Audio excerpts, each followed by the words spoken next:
Hey, what's up, everyone? My name is Joshua, and welcome to the World's Mayor Experience. We're about to get into conversations with Joshua T Berglan.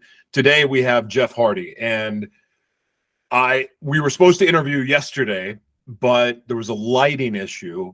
But we had a 50-minute conversation anyway, and I had already did a pre-recorded intro yesterday before the interview.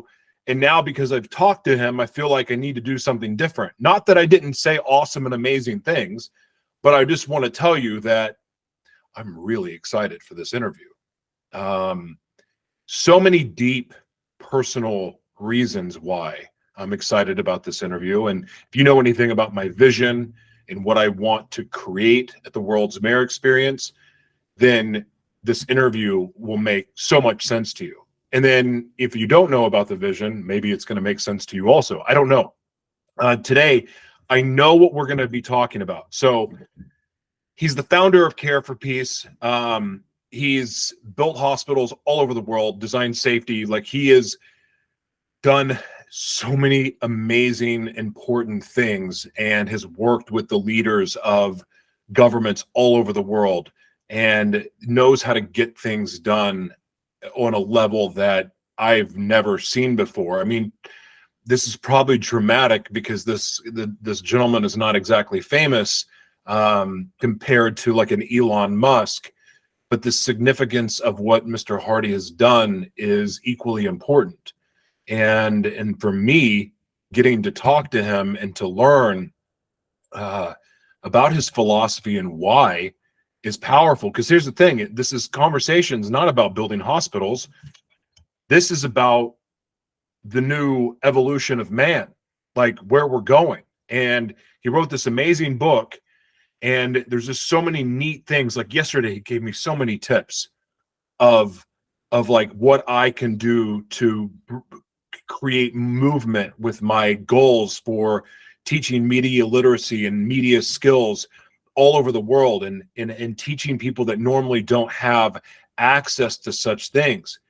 I mean, he helped me see the win-wins that can take place with working with the government. And I'm like, listen, here's the thing. If you've watched any of my broadcasts, I'm no friend to the government. In a lot of ways, I haven't been. I don't like being controlled and told what to do and so on, but the government obviously is important. And maybe if we stopped fighting all of these wars, we would have money to implement into the people, the citizens of the world, the citizens of the country, to help them do what they need to do. So anyway, I get to sit here and keep rambling forever, but I'm super pumped. So we're going to get into it. You wrote this book, but we're going to talk about the pre-planning stage and getting things set up for the next evolution, where we're going as a species, as humans. And I'm digging it. Like, this is going to be fun. You guys are going to enjoy this. Thank you for being here. Listen, check out genostem.com. They are a sponsor of this program, of the World's Mayor Experience. I use it. This is dramatically, the Genostem Pro is, I mean, they're both great, but the Genostem Pro has been a game changer for me in ways that I can't tell you. I've done so many videos that are on YouTube, and they're also on the World's Mayor platform that you can see, just educational videos talking about the different benefits and the science behind it, and why organic peptides are better than synthetic peptides, and why, like, we can turn off the clock as far as aging. And look, I know people talk about telomeres and DNA, and there's all of these things that people talk about, and there's all of these supplement companies that talk about lengthening the telomeres. I know all about that because I've been in product formulation, and I can tell you right now that as someone that has helped make some of these products, they don't really work the way they say they're going to work. They don't. Genostem is the real deal, and you don't have to take my word for it. There's a money-back guarantee. But here's the other thing. You can use the promo code MAYOR and save 20% on your risk-free purchase. Check them out. Have fun at my platform too, by the way. Just made more updates to joshuatberglan.com. There is so much there. There's some amazing resources. The site's growing and developing and changing. Eventually, it's going to evolve into the World's Mayor Experience that happens in person and VR. So many exciting times ahead. God bless you. We'll see you soon. Oh, by the way, stay tuned for our amazing guest, Jeff Hardy.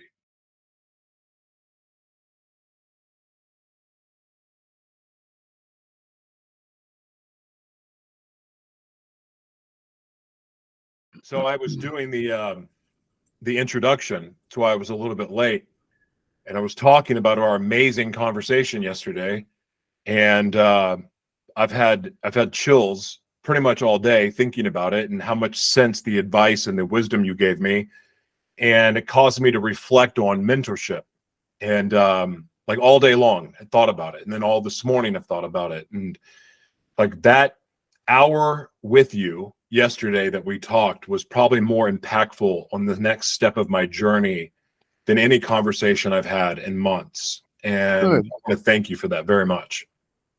Thank you for the opportunity to help. Absolutely. Well, I should start the broadcast and say, what's up, everyone? Welcome back to Conversations with Joshua T Berglan. I didn't tell him that I hit record. I other people do intro videos, and I get bored doing that because I don't want to make people wait. And I talk all the time about how the conversations before record gets hit are sometimes as sweet or sincere or hilarious, or there's something interesting that happens. So I wanted to trick our guest into being, already a part of the broadcast. But y'all have already heard. Y'all have ever heard me talk about how much Mr. Hardy, how much I respect him, how much it means to me, and just kind of gush a little bit too much maybe in my intro. But Mr. Hardy, thank you so much for being here. Welcome to Conversations with Joshua T. Berglan, and it's great to see you again. And thank you, Mr. Mayor. The world's mayor, actually. But no, I have this vision, by the way, because the world's mayor is not even really about me. It's my nickname. But as I shared with you a little bit about our vision, it's about inspiring other people to go out and do the same thing. Because I believe if we all operate in our gifting and our talents, and we're using that to bless or enrich other people's lives, I really believe that that is an effective strategy to change the world for the better. And who gets upset about getting to do things that they love and being able to provide for their family at the same time? Yes, amen. I can only say here, and maybe we'll change your name to the world's or the global mayor.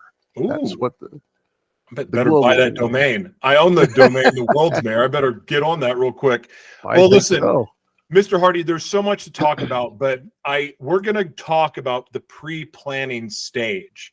But what I would like for you to do in these opening minutes is share the transition from this amazing life of traveling the world, working with governments all over the world, bringing safety to the world and the hospital systems. I mean, you've done all of these amazing things and met with all of these powerful people, and you've taken this knowledge and this wisdom, and you've channeled it into, for lack of better words, into a movement, a concept, a thought, a way of making this world that we live in, even though it'll look much different, a place where we all have a chance to thrive and succeed and to love and just experience life, I believe, the way that we were meant to.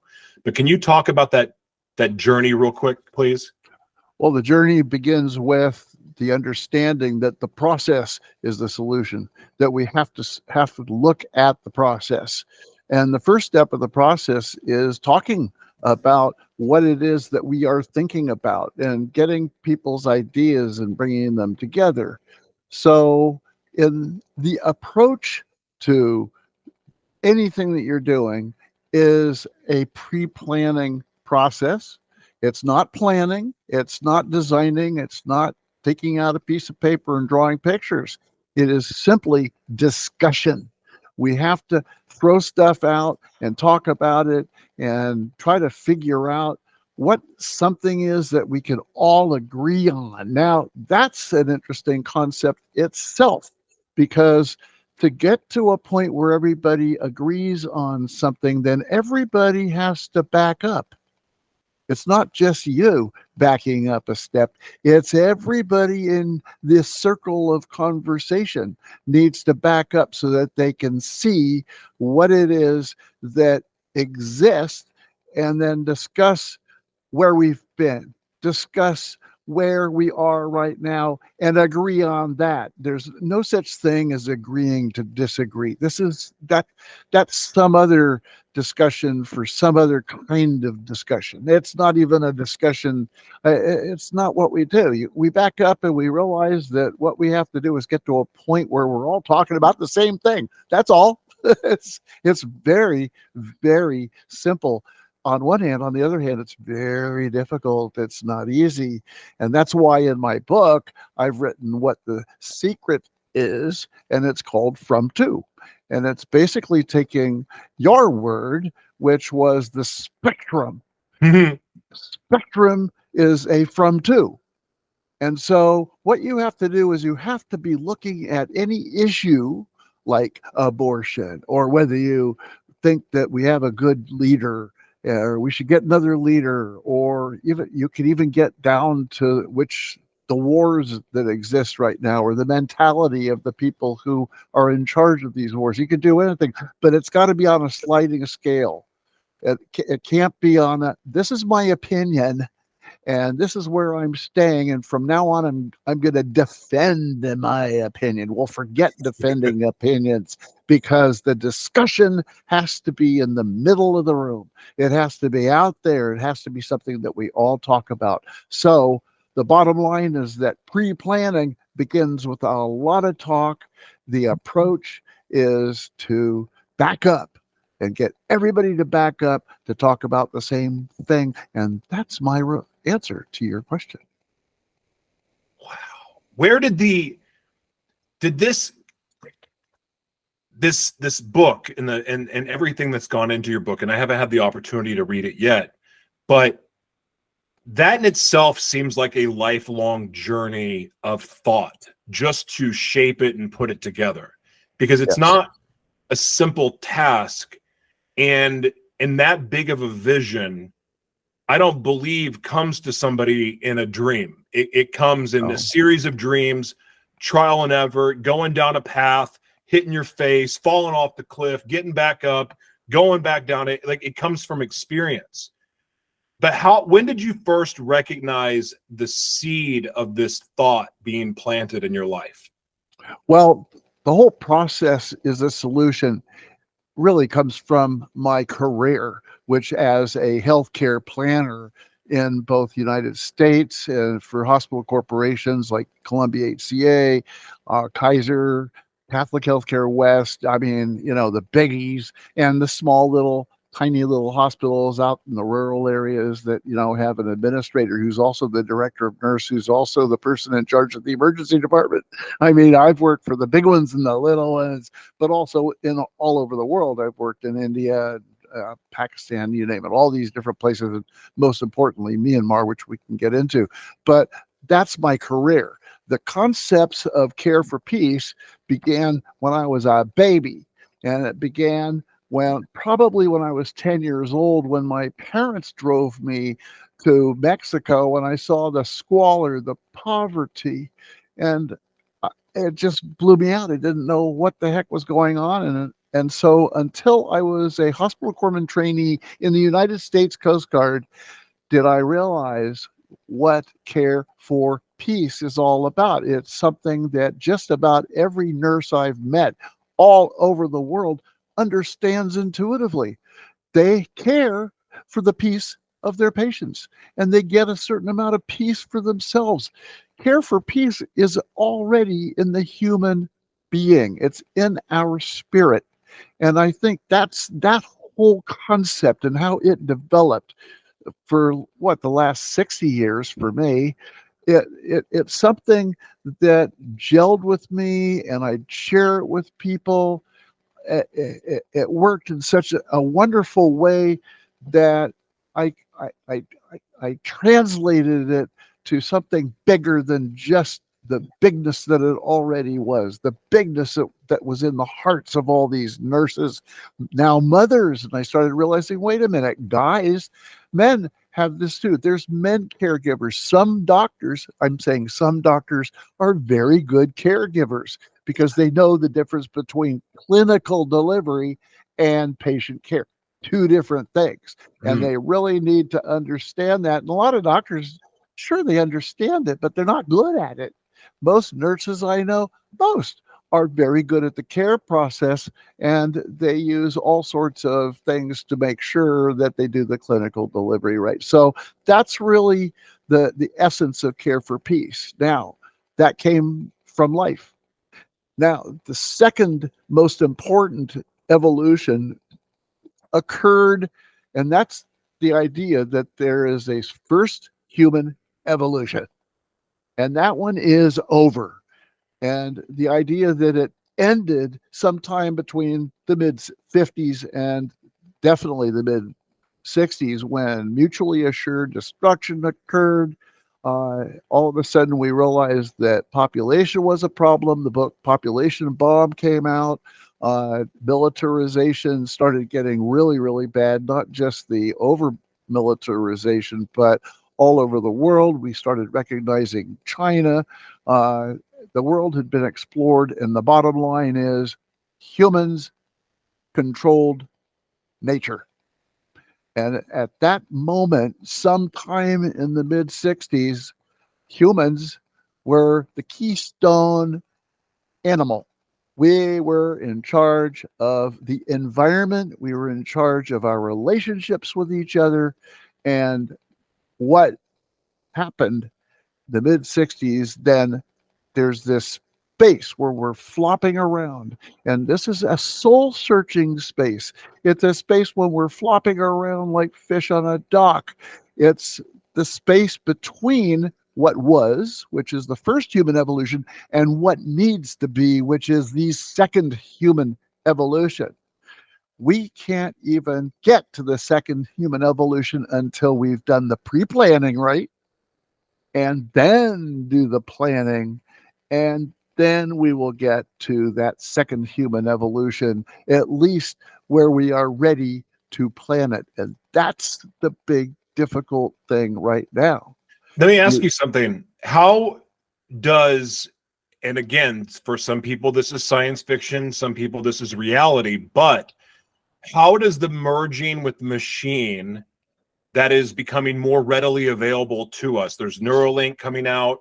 There's there's different types of wearables where we can now kind of integrate with AI.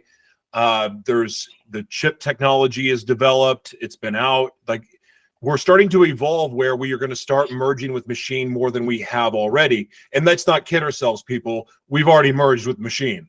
amen. We've Yeah. already, like, I know you want to go, that's evil, or that's, we did that a long time ago, and Oh, yeah. there's no stopping it. So how does merging with machine factor into the next evolution, or the delay of moving into the second evolution, or does it speed it up? It's a good question. I'm going to have to think out loud here. So that's what's happening right now in my brain. It's the brain is going, oh my God, that's a good question. What am I going to do with it? But I guess my reaction is that I don't care. I think it's great. you know, I love this chat GPT stuff. The Oh, I first did thing too. I did when I started writing the book and I started writing Second Human Evolution, and then I got finished with the book. I was already in the final throes of editing it with my editors, and I said, "Oh, I wonder what chat GPT will say if I say, what is the first human evolution?" It was great. It came back with some real nonsense. I just, and, which is great because if it came back with the exact words that I had written, I'd say, well, maybe I shouldn't even write the book. So it's informative. It's informative the way information is supposed to be. It's supposed to come into our brains and give us a chance to compare whatever it is that's coming in with what's already in there. And I feel sorry for the people who they treat their sensorium as something that's your brain, as something that you should just hold firm to, just like opinions. I love all this new technology that's coming out. And when I think of new technology, I'm thinking about the one that's floating around in the Ethernet. I'm not thinking about robots, and I'm not thinking about machine learning, so that the people, they can make cars without any humans. All right, that's not where my brain goes. Where my brain goes is, how can I help me, and how can it help the people around me, and how can it help the environment? Because the bottom line, it can definitely help. Because I just heard this morning that they're looking at statistics about how many people are throwing garbage away. Well, guess what? They can actually find out by collecting garbage in Yosemite, and that's a statistic. And those statistics get generated and processed through a computer, and then some chat GP is coming out and saying, you need to put more garbage cans in this one spot in Yosemite. It's, the information technology is being supported by the AI. By the way, I went out and bought a whole bunch of AI stock. I just, I am now, it's like 25% of our portfolio, because I believe in it. I believe that it's going to help us. Yeah. I'll be honest, and a lot of it was to do with religious upbringing and things that I believed even as an evangelist, but then my shifting, I started to kind of see things differently, actually. But one of the things that I had some hesitancy towards was the metaverse, because the first movie I saw when I was a kid was The Lawnmower Man. And when I saw the Terminator, in my 7-year-old body go, that shit's gonna really happen. Like, this is real. Right. So that, and then prophecy, like biblical prophecy, which I was always obsessed with, and so like I made myself believe a certain way for whatever reasons, but they weren't really my own beliefs. So then I think I told you about my partner Jessica and the educational technology that she has that's going into the metaverse. So exciting. But when I first put on the headset to go explore, I got sick. I'm like, this is a lot. I went back, waited a few days, went back, and I spent about 4 hours of time. And all of a sudden, the light bulbs are going off everywhere of the possibilities, and also the ways that it can benefit kids with special needs, and getting to see Jessica's technology work in action. I'm like, if I would have had this when I was in school, I probably would have become a professor. Like, I would probably have a college degree. I probably would have not thought I was stupid for the first 20 years of my life. Like, there's so many amazing benefits. And yet when I talk to people, Jeff, there's people that have so much fear of it being like a soul trap, or somehow that my soul is going to get lost in this other world and I'm never going to come out. And there's like a legitimate fear where people won't even look to it. Let me ask you, when you hear the word useless eater, and you hear words like that coming from the World Economic Forum as they talk about the advancements of humans, is it the people that are saying, I don't want to progress, I don't want to evolve? Are those the people that are going to be left behind and be considered useless eaters? Oh, it's a good question. I look at the path that's ahead, and the path that's ahead is not just for me, it's for everybody. So we're all going to walk down the path. And when I see the picture of Martin Luther King walking across the bridge in Selma, Alabama, I look at all those people behind him and around them. And those were different people, and they were thinking about all different things. I don't think about the people who are beside me or behind me even. I think about where I'm going and if I'm in the right direction. Now, is that the right answer? No, I think that the right answer is probably, we'll probably leave a lot of people behind.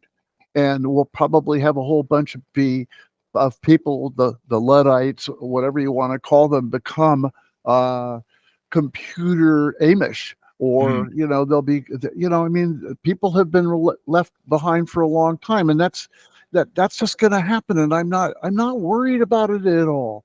I vote that we help those people, because the Amish right now, if they get really sick, they go to a hospital. So, we're going to help those people. We're going to help everybody. It's just, I don't worry about that, because there's a natural urge to deny reality.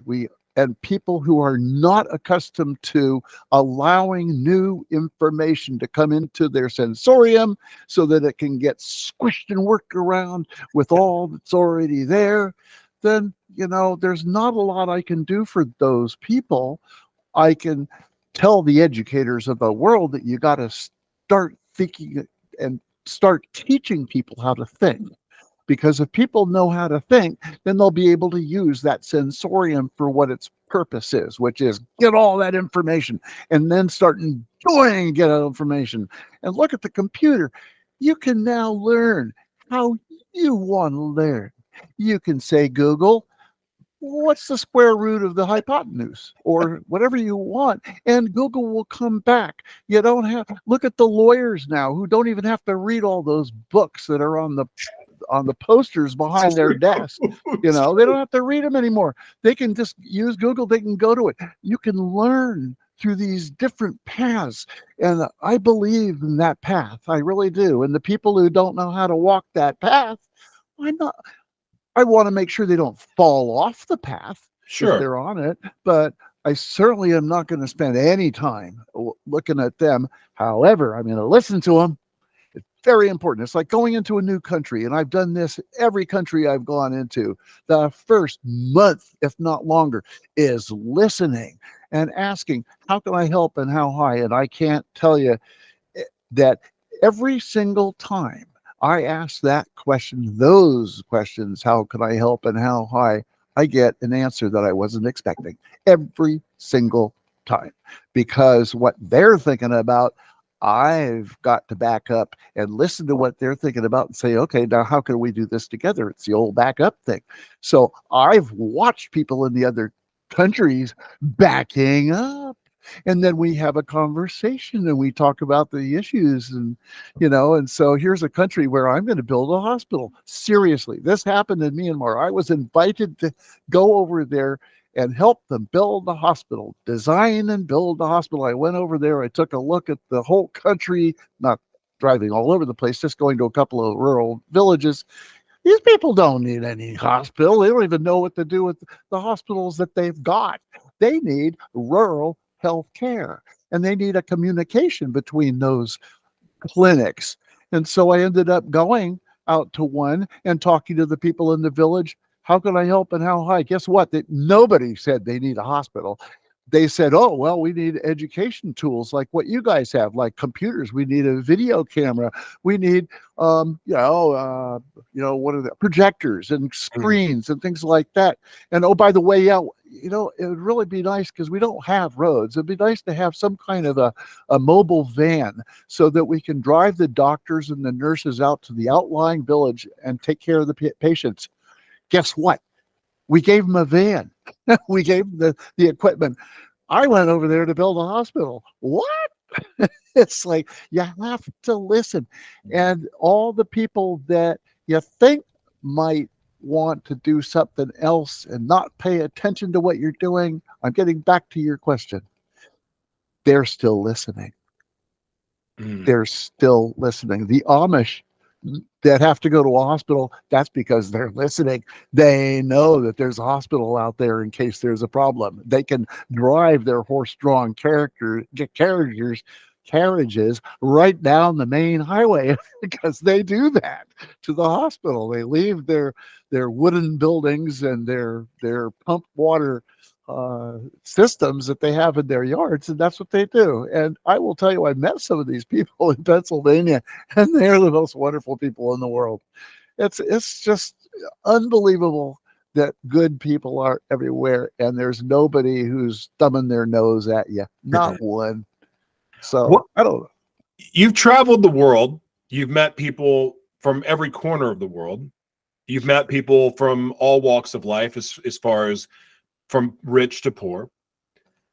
So you're pretty qualified to be able to answer this question, probably more so than most people that would throw an opinion at this. But what would you say would be the one thing that could bring the world together to have that conversation that would get us all to listen to each other? Talk. Way to simplify that answer. You know, I mean, my dad, who he was a maternal and child health data management teacher at the University of Hawaii, and he How'd ended that up. fit on a business card? That's a It's a very long ones, and the thing is, he got found out because he was in Hawaii, and the governor ended up linking him up with Region 9, which is in charge of the whole Pacific, everything from the east to the west of the Pacific. Region 9 is a world item. And so my dad ended up going to Micronesia, Polynesia, you name it.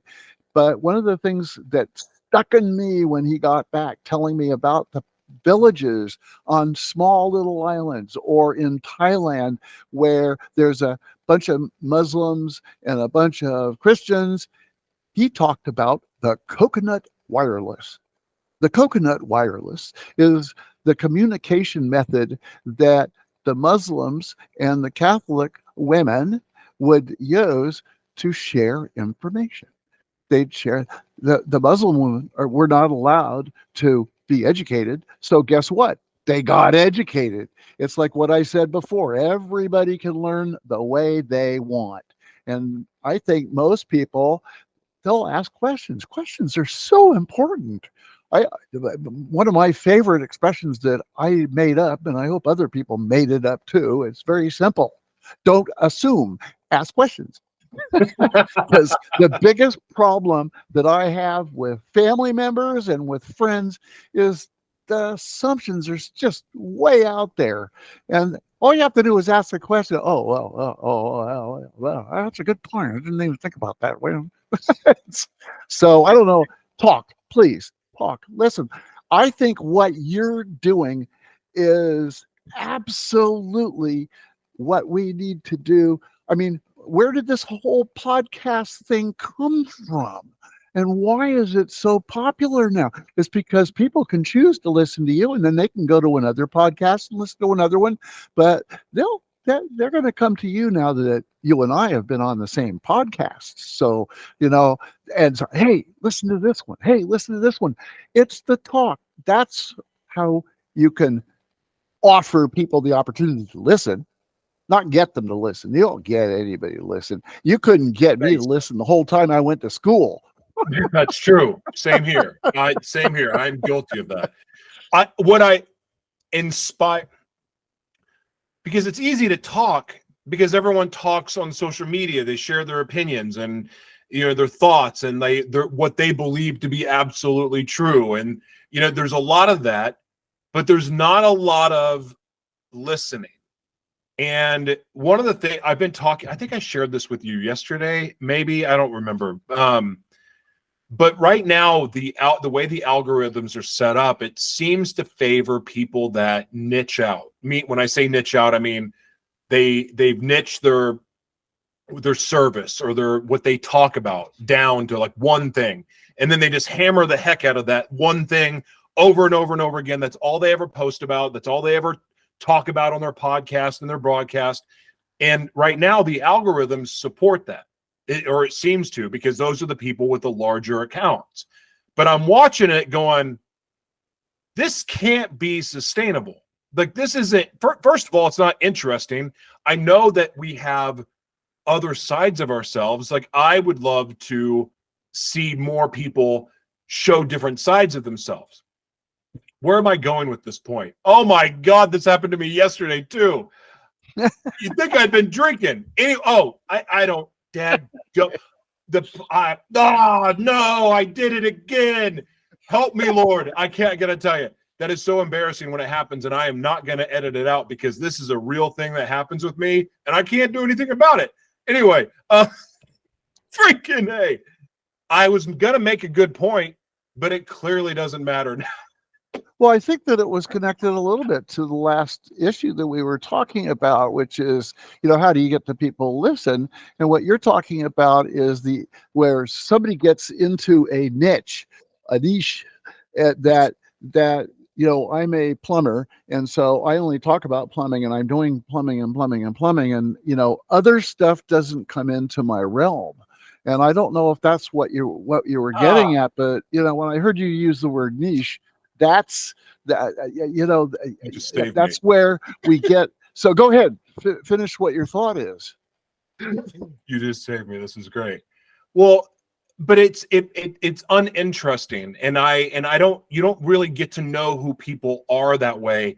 And so what it does is it's only rewarding opinions, not conversation. So we're not geared, and we're conditioning and training or programming ourselves every day to just share the opinions about the same shit over and over and over again. And all we end up really doing is we're just spewing talking points that we've heard from somewhere else.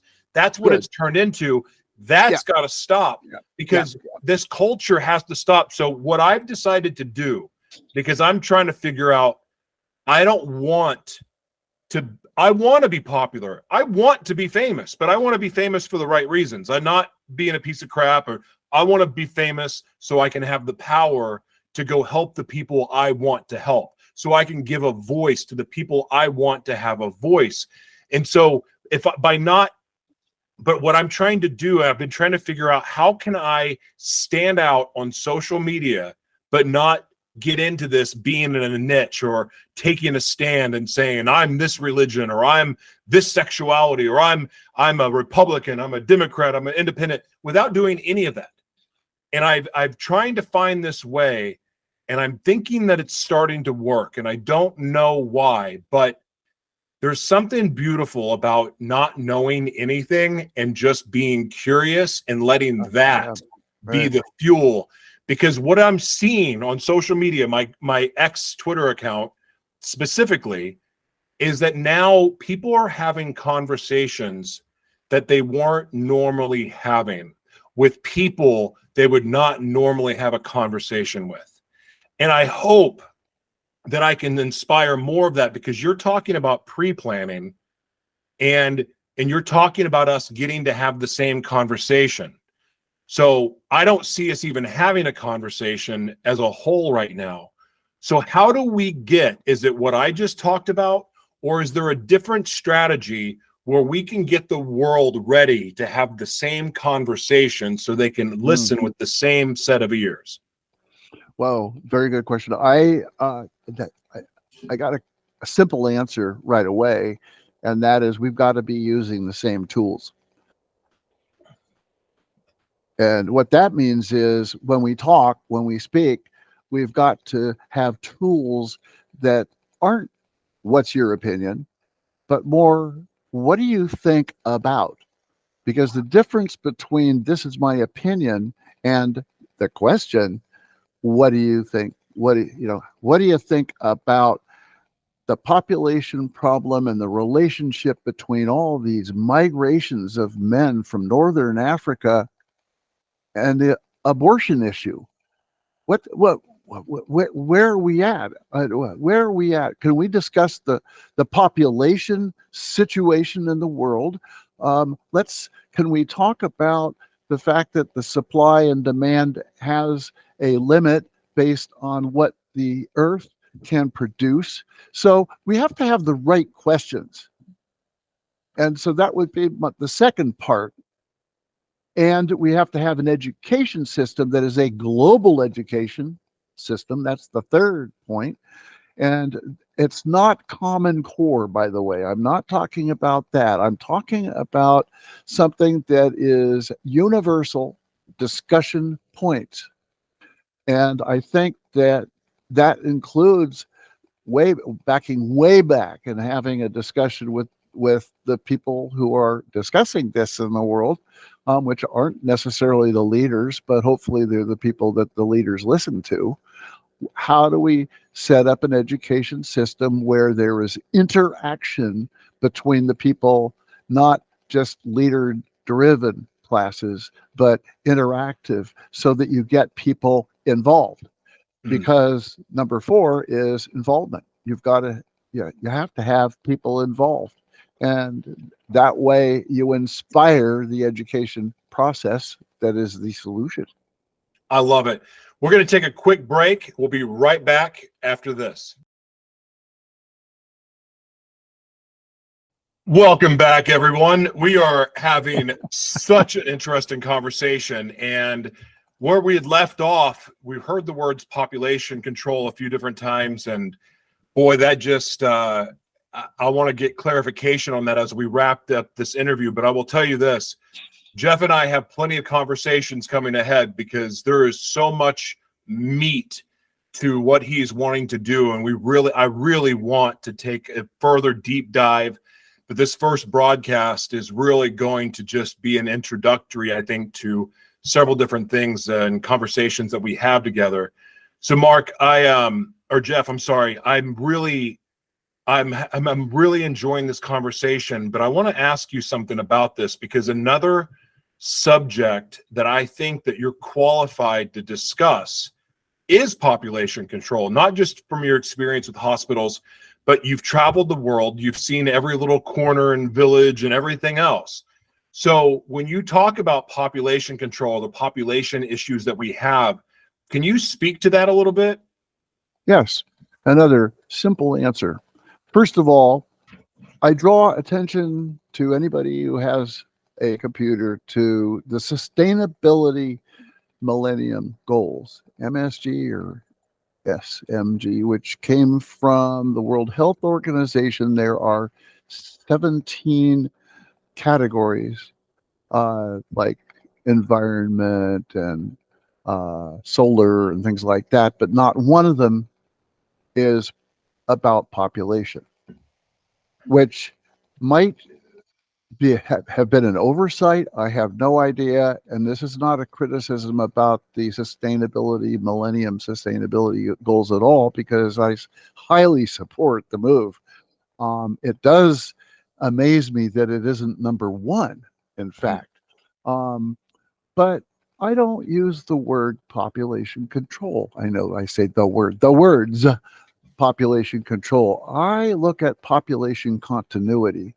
And I use the words population continuity because when I'm talking to those folks in the villages, the first thing that they think is exactly the same thing that people think in in my neighborhood and the people in the schools that I visit. They say, well, you aren't going to control me. You're not going to tell me what to do. Control is just not the right word. And the whole concept of population control has been relegated to Planned Parenthood. I mean, it's in the same context. I say population continuity, because what that means is that gives you the opportunity to do your bit. And in the book, I talk about what my bit was. My bit was, I'm going to replicate myself. My wife is going to replicate herself. We had 2 kids and I got fixed. So population continuity is something that everybody can get involved in. And people who already have 8, 9, and 10 kids, I'm not gonna chide them. Heck, my parents-in-law, they had 7 kids, two of which were adopted, but it doesn't matter. I love these people, and I love my brothers and sisters in law. I mean, it's really wonderful. I'm not going to chide people who already have, and I also am not going to go chide the people in Mali who, by the way, on a per head basis, have more children than any other country in the planet. Okay, there's people who have 11 kids and 12 kids and 13 kids. I'm not going to chide them either, because that's their social security. That way, when you get older, at least you have some food on the table, because out of the 11 kids out there, maybe you'll get a bite. And it's not funny. I've seen it.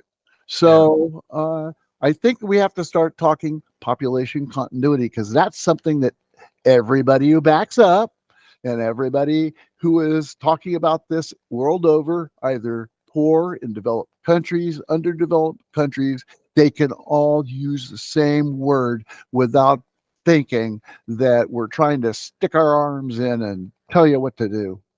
Well, there's a belief that, like the Georgia Guidestones, where it talks about keeping the population at 500 million, and we're at 8 billion now.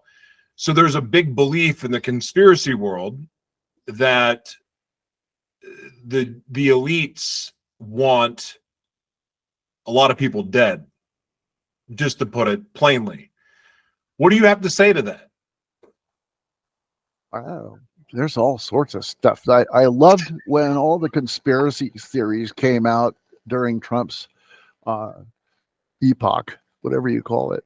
The great conspiracy theories. I just loved it. I thought about throwing in a few myself just for fun. You know, it's I I can't deal with those people. I had a podcast a few weeks ago. I think I told you yesterday. And some guy was just really into where we're at in relation to the exploration of humans. The what do you call it? The sixth. Singularity?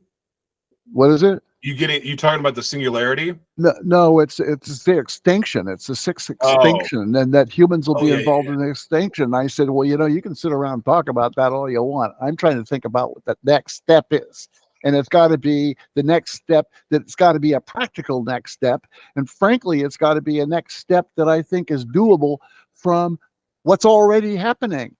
Like this yeah. whole, I don't think that human nature should be trying to reinvent itself. That's the reason why when I met all these nurses, I realized care for peace is already here. Good Lord. It's already here. There's more people on this planet. I personally know, no, that's not fair. I don't know everybody on the planet, but who understand what it means to care for peace. And Mhm. it's just, you don't have to teach care for peace. They understand it. Now, yes, in the book, I take apart the concepts of care and peace. Like Mhm. care I already shared with you, you have to realize that it's different than clinical delivery. So healthcare institutions are not really healthcare institutions; they're health clinical delivery institutions. And it's okay. So you already know that. Okay, but when it comes to peace, we got to define it as a dynamic word. First of all, the goal is for peace to have to be a feeling, because you already got it there as a feeling. You just have to ignite it and inspire it. Okay. But peace is not what you get after a war. It is not the time between wars, nor is it what you get when you sit on top of a mountain, cross your legs, and sing, oh, while the people in the villages down below are suffering and having a problem.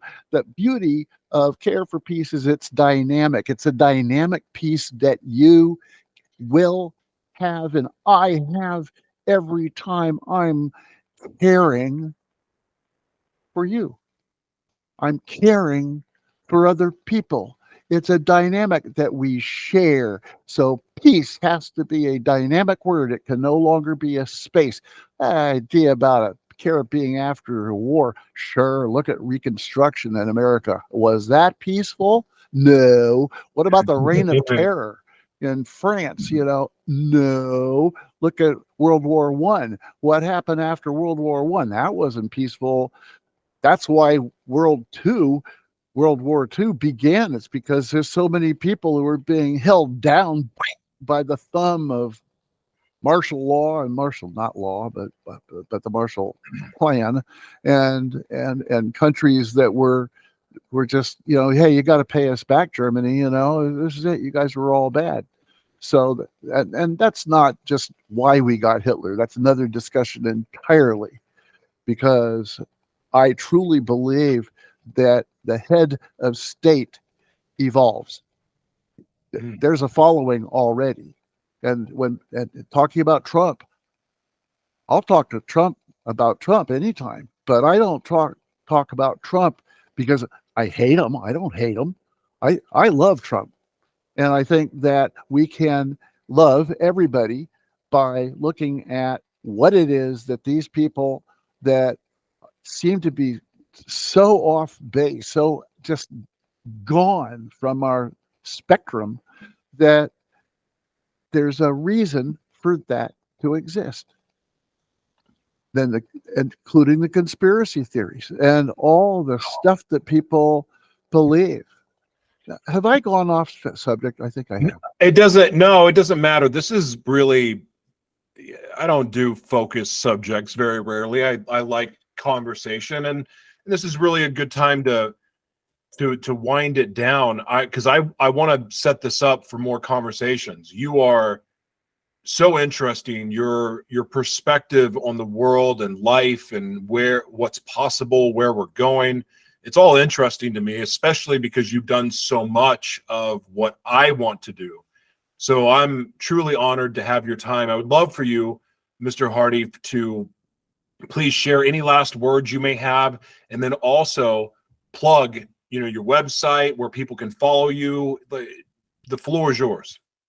Okay. Well, first I'll do this is the book, To Care for Peace. Love the logo.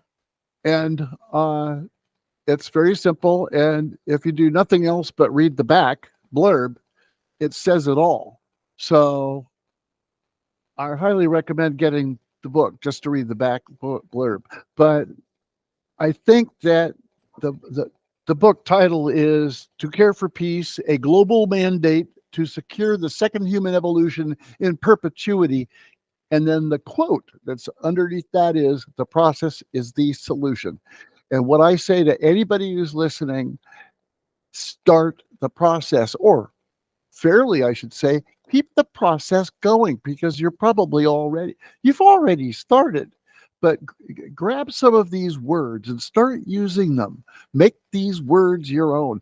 The first human evolution is over. Get that one and think about that and say, well, there were other things that happened at the end of the first human evolution, like the whole peace movement, for instance. Oh, great. I didn't write that book. I didn't write that in the book. So, come up with other things, examples that happened during that whole first human evolution that started 2.5 million years ago. Wow, it ended in the mid-60s. We got to get that concept across to everybody in the world. And I do mean everybody, because I have talked to people about this in Myanmar, in the rural, because I get people together wherever I am. You get a little circle of people sitting on the floor, in a Buddhist monastery, because it was the only place that had a roof on it in case it rained. So, and I'd say, hey, does anybody know what human evolution is all about? And I'd get some answers, because the first thing I want to know is if they know what we're talking about. If we say evolution, are they all so ingrained in the that the Bible is sacrosanct, and that, what do they call it? It's not the evolution, but it's that other thing that they talk about, and most of the time there aren't. Most of the time these people in these meetings have already been in school. They understand evolution. I say, great. Well, do you realize that there was a first human evolution that had ended? Oh. So, which is very interesting, because in Myanmar, some of the people said, well, it ended for us during the Saffron Revolution. And that was in 1988. And I was thinking, wait a minute, that's interesting. This revolution that began because the monks throughout the country of Burma at the time were not happy with the charge of oil, the cost of oil, cooking oil. This country gets cold. This country also needs cooking oil. So they started what they called the Saffron Revolution, because the saffron was the color of their robes. And and I suddenly realized, wait a minute, for different countries and for different people, the first human evolution didn't end in the mid-60s. Wow, these people just educated me to something. It ended for them in 1988, but they put their finger on where they thought it would ended, and they got the idea of the suspended human evolution that we're in, because that country, especially now, was in turmoil, and the world for them was in turmoil. wow, the suspended human evolution. What a concept. So what I say to your folks is start using the words, put it into your own words. Yeah, I don't have to quote me. I don't care. You know, I'm sitting by the proverbial exit. I'm 75 years old. So, you know, just take it away. Take it away, please. Oh, Jeff Hardy, you're a blessing, sir. Thank you so much for your time. Thank you, Mr. Mayor, Mr. World Mayor. Talk to you soon. You too.